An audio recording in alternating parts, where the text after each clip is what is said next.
Baik, Assalamualaikum warahmatullahi wabarakatuh. Terima kasih atas waktunya. Di sini kelompok satu akan menjelaskan tentang teori dan model kepemimpinan.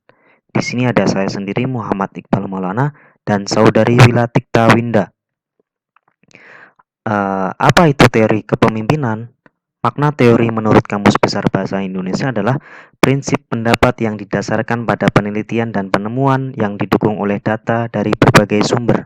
Nah, di sini maksudnya teori kepemimpinan adalah prinsip dasar yang dimiliki oleh setiap orang atau seseorang atau pemimpin yang mana di situ mengemban amanah, mengemban tugas dan tanggung jawab dalam setiap periode kepemimpinannya dalam organisasi, lembaga atau dan yang lain-lainnya. Nah, di sini saya akan menjelaskan beberapa teori tentang kepemimpinan. Apa itu teori kepemimpinan? Yang pertama itu ada teori kepemimpinan berdasarkan sifat, watak, atau pembawaan. Nah, di sini berkaitan dengan ciri khas dari seorang pemimpin itu sendiri, mulai dari sifat kejujuran, sifat tanggung jawab, wataknya itu keras atau tidak dalam memimpin dalam sebuah lembaga atau organisasi. Nah, di sini yang kedua itu ada teori kepemimpinan berdasarkan perilaku menurut Halvin dan Wiener pada tahun 1950 yang mengemukakan bahwa teori kepemimpinan lebih menekankan pada perilaku atau perbuatan yang ditunjukkan oleh seorang pemimpin. Nah, di sini kita dapat menilai baik buruknya dari seorang pemimpin itu dari perilaku dan perbuatannya. Nah, kemudian teori yang ketiga itu ada teori kepemimpinan berdasarkan situasi situasional dikembangkan oleh Paul Hirschi dan Knight yang menganjurkan bahwa pemimpin untuk melihat situasi yang dihadapi dan menyesuaikan gaya kepemimpinan yang sesuai. Nah, di sini pemimpin mampu beradaptasi dan melihat situasi dan kondisi ketika dia memimpin dalam sebuah lembaga atau organisasi. Nah, di situ apakah ada masalah atau tidak? Nah, apakah bisa mengambil kebijakan tertentu dalam sebuah organisasi tersebut? Nah, kemudian ada faktor dalam kepemimpinan. Nah, di sini ada beberapa faktor dalam kepemimpinan. Yang pertama itu ada personality atau karakteristik kepribadian. Seorang pemimpin pasti mempunyai personality atau karakter kepribadian yang baik dalam memimpin sebuah organisasi atau lembaga yang ia pimpin sekarang. Nah, personality yang baik dan karakter yang baik itu bersangkutan dengan yang pertama itu ada pemikiran, ada sikap, ada tindakan, ada tanggung jawab, kemudian ada energi, kemudian ada toleransi yaitu saling menghargai pendapat satu sama lain, kemudian ada kepercayaan diri, ada kedewasaan emosional dan ada integritas dari seorang pemimpin tersebut. Nah, kemudian faktor yang kedua itu ada motivasi. Seorang pemimpin pasti mempunyai motivasi yang kuat dan baik dalam memimpin sebuah organisasi atau lembaga yang sedang ia pimpin sekarang.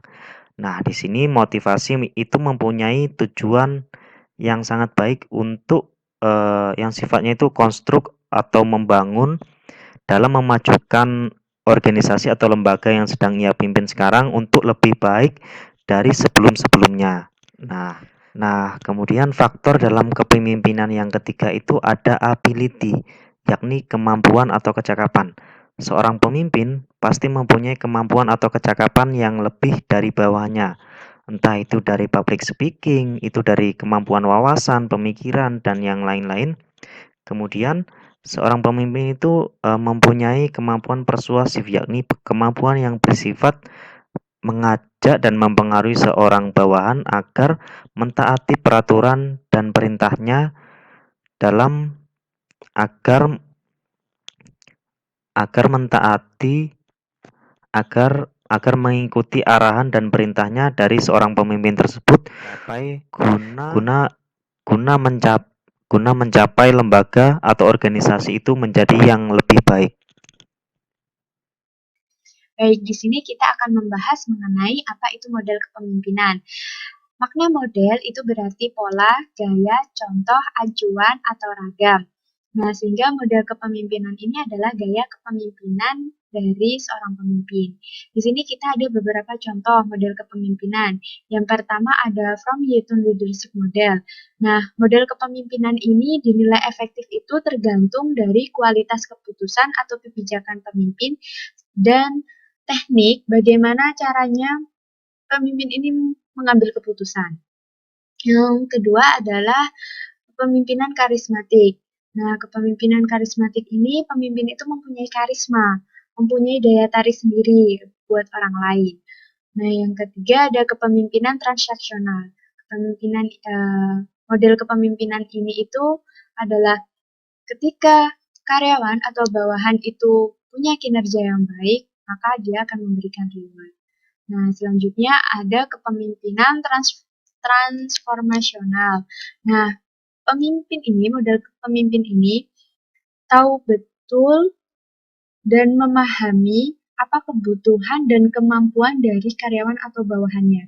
Sehingga pemimpin ini tidak akan membandingkan satu dengan yang lainnya. Nah, selanjutnya ada kepemimpinan yang demokratis. Kepemimpinan demokratis ini pemimpin itu sebelum membuat keputusan itu selalu mempertimbangkan masukan dari karyawan atau bawahannya.